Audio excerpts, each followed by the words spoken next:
안녕하세요. 저는 올해 63살 이승호라고 합니다. 캘리포니아 토렌스에서 35년째 살고 있는 평범한 한국인이에요. 오늘 제가 이렇게 사연을 쓰게 된 이유는 정말 웃지도 울지도 못할 상황에 처해 있기 때문입니다. 제 집값이 150만 달러가 넘어서 종이상으로는 억만장자가 됐는데 정작 냉장고에는 라면 몇 개밖에 남지 않았거든요. 이게 말이 되나요?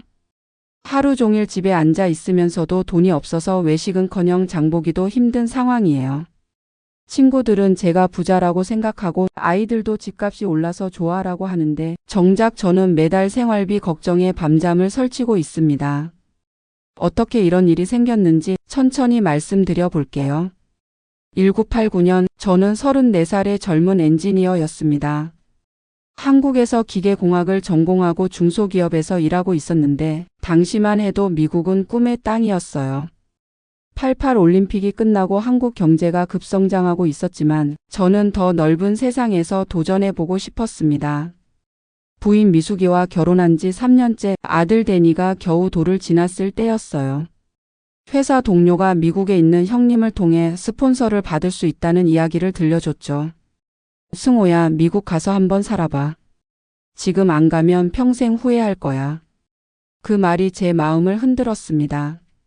미숙이는 처음에 반대했어요. 여기서도 충분히 잘 살 수 있는데 굳이 왜 고생하러 가려고 해요? 하지만 저는 이미 마음을 정했었죠. 한국에서 아파트 한 채를 팔고 저축해둔 돈까지 합쳐서 4만 달러를 준비했습니다. 당시 환율로 치면 한국 돈 3천만 원 정도였는데 미국에서는 정말 큰 돈이었어요. LA에 도착한 것이 1989년 5월이었습니다. 다운타운 근처 작은 아파트에서 한 달 생활하면서 일자리를 찾았어요.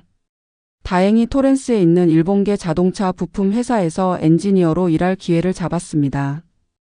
연봉이 3만 5천 달러였는데 한국에서 받던 월급의 3배가 넘는 돈이었어요. 미수가 우리 잘못 안 온 것 같아. 여기서 몇 년만 열심히 일하면 한국 가서 큰 집 살 수 있을 거야. 그때는 정말 희망에 부풀어 있었습니다. 모든 것이 새롭고 신기했어요. 슈퍼마켓에 가면 온갖 물건들이 넘쳐나고 고속도로는 넓고 반듯했죠. 데니도 미국에서 자라면 영어를 모국어처럼 하게 될 거라는 생각에 뿌듯했습니다. 1년 정도 렌트로 살다가 주변 한국 분들이 집을 사라고 조언해 주셨어요. 렌트비 내느니 차라리 집을 사세요. 몇 년 지나면 집값도 오르고 에퀴티도 쌓이니까 일석이조예요. 토렌스 남쪽에 있는 단독주택을 보러 다녔습니다. 3베드룸 2베스의 차고가 딸린 집이 18만 달러였어요. 지금 생각하면 정말 저렴했죠. 다운페이먼트로 3만 달러를 내고 나머지는 30년 모기지로 해결했습니다. 1991년 3월 드디어 제 집 열쇠를 받았습니다. 그 순간을 지금도 잊을 수가 없어요.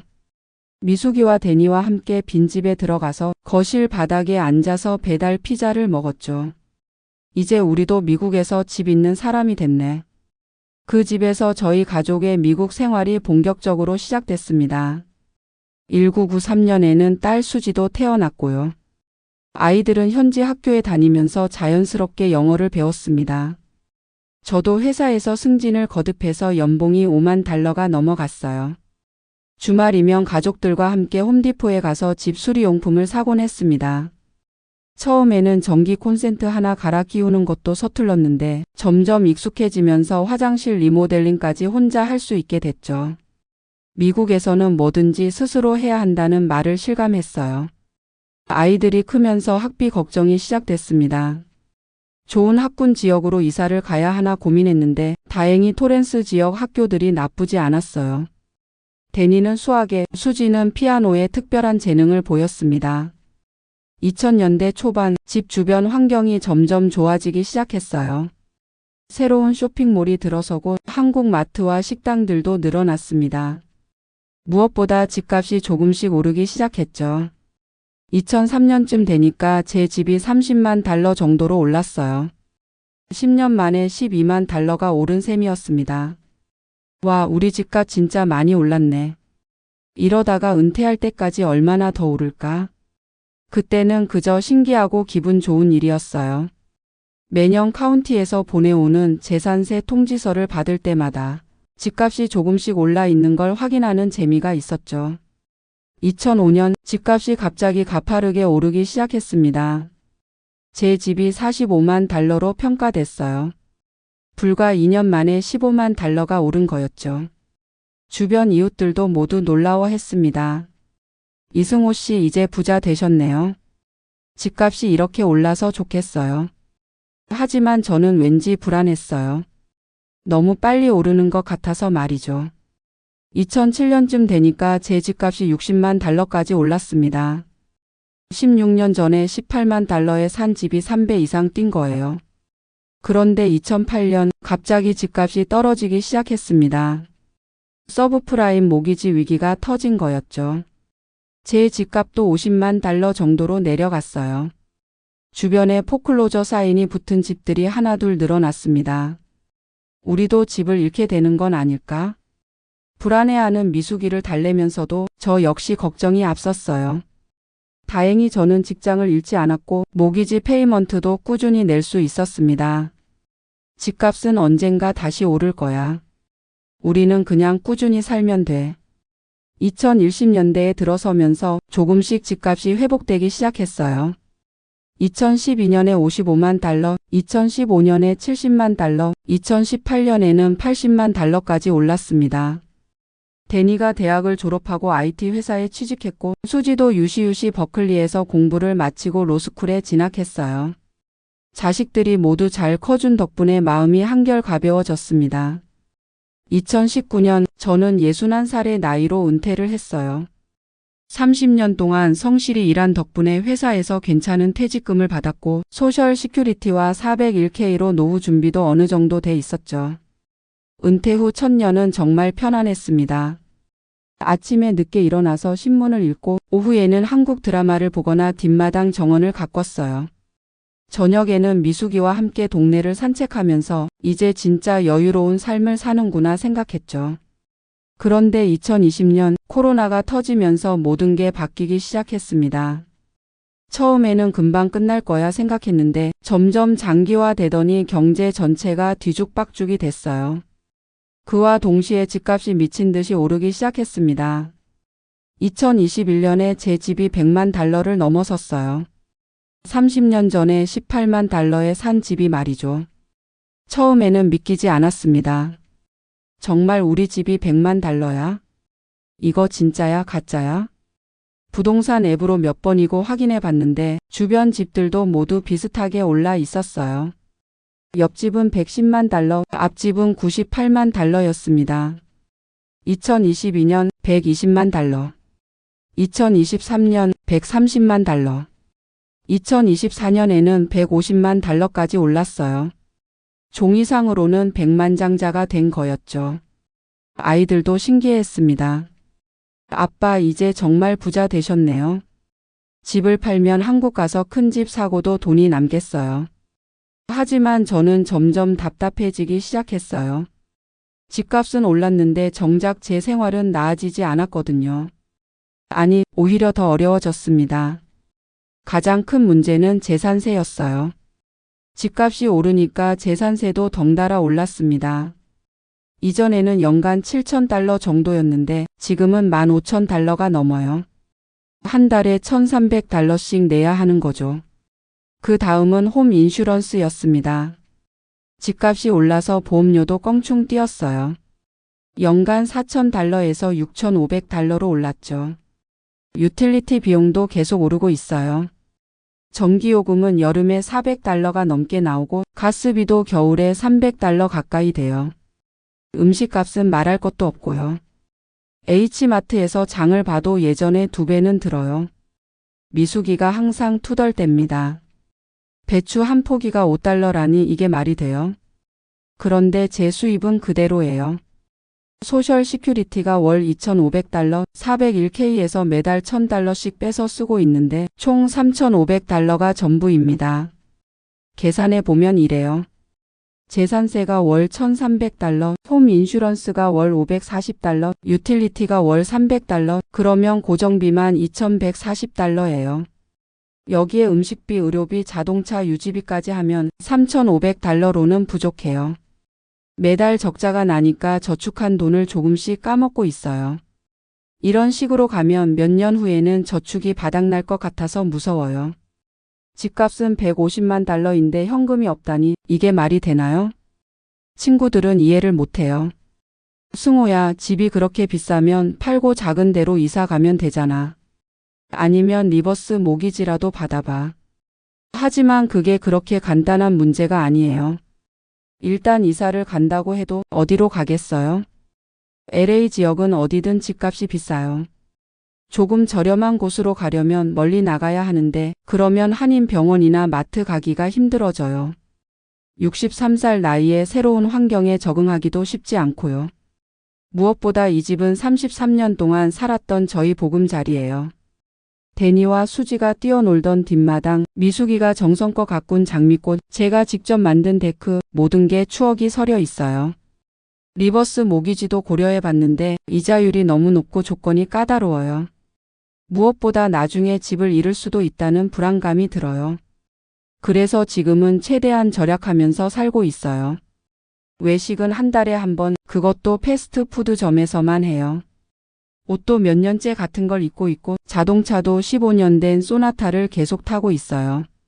어제는 정말 웃지도 울지도 못할 일이 있었어요. 냉장고에 라면밖에 없어서 점심으로 라면을 끓여 먹는데 갑자기 웃음이 나왔어요. 150만 달러짜리 집에서 라면을 먹고 있네. 그 순간 정말 아이러니하다는 생각이 들었습니다. 종이상으로는 억만장자인데 실제로는 라면 먹으며 살고 있으니까요. 미숙이는 요즘 자주 우울해해요. 이럴 줄 알았으면 차라리 한국에서 살걸. 집값 오른 게 뭐가 좋아, 우리한테는 오히려 독이네. 저도 가끔 그런 생각이 들어요. 미국에 와서 이렇게 살려고 했나 싶기도 하고 집을 팔고 한국으로 돌아가야 하나 고민도 해봤어요. 하지만 이제 와서 한국으로 가기도 애매해요. 아이들은 모두 미국에서 살고 있고 손주들도 여기서 태어날 테니까요.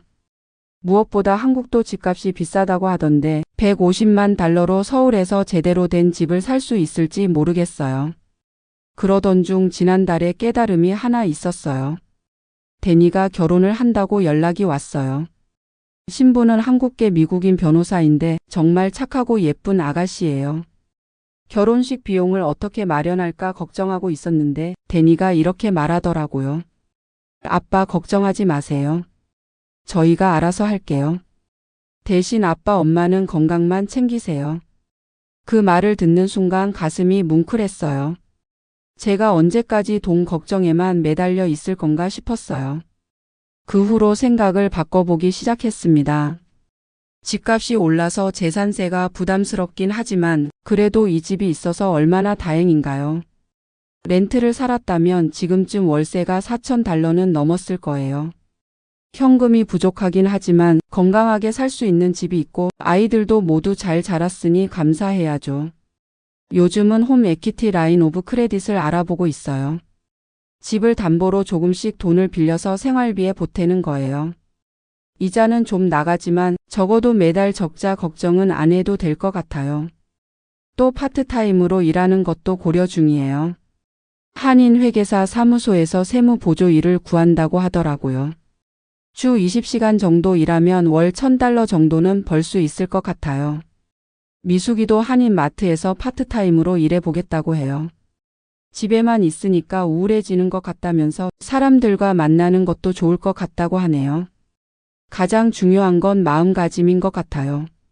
집값이 올라서 부자가 된 게 아니라 33년 동안 성실히 살아온 결과가 지금의 집값이라고 생각해요. 그리고 이 집값도 언젠가는 내려갈 수도 있고 계속 오를 수도 있겠죠. 중요한 건 집값에 연연하지 말고 주어진 상황에서 최선을 다해 사는 거예요. 라면을 먹더라도 가족과 함께 먹으면 맛있고 돈이 많아도 혼자 먹으면 쓸쓸하잖아요. 지난주에는 손주 생일 파티에 갔어요. 데니의 약혼녀가 조카를 데려왔는데 5살짜리 꼬마가 저를 보고 할아버지 하면서 달려오더라고요. 그 순간 정말 행복했어요. 150만 달러짜리 집보다 더 소중한 순간이었죠. 요즘은 이런 생각을 해요. 미국에 와서 35년 정말 많은 것을 얻었구나. 집값이 오른 것도 그중 하나이고 아이들이 잘 자란 것도 그중 하나고 건강하게 늙어가는 것도 그중 하나예요. 물론 현금 부족은 여전히 걱정이에요. 하지만 이것도 시간이 지나면 해결될 거라고 생각해요. 아이들이 도와줄 수도 있고 제가 조금 더 일할 수도 있고 집을 팔고 작은 곳으로 이사할 수도 있으니까요. 선택지가 있다는 것 자체가 감사한 일이죠. 한국에 있었다면 이런 고민도 못했을 거예요. 마지막으로 같은 상황에 있는 분들께 말씀드리고 싶어요. 집값이 올라서 부자가 된 것 같지만 실제로는 현금이 부족한 분들 너무 스트레스 받지 마세요. 우리만 그런 게 아니에요. 캘리포니아에 사는 은퇴자들 대부분이 비슷한 상황이거든요. 집은 살기 위한 거지 투자를 위한 게 아니라고 생각해요. 집값이 올라도 내려도 우리는 그냥 우리 집에서 평범하게 살면 돼요. 그게 진짜 집의 가치니까요. 오늘도 냉장고에는 라면이 들어 있어요. 하지만 더 이상 부끄럽지 않아요. 150만 달러짜리 집에서 먹는 라면이든 10만 달러짜리 아파트에서 먹는 라면이든 배고플 때 먹으면 맛있으니까요. 내일은 미숙이와 함께 한인마트에 가서 조금 비싸더라도 좋은 고기를 사서 불고기를 해 먹을 예정이에요. 가끔은 그런 사치도 필요하죠. 인생이 돈만으로 사는 건 아니니까요.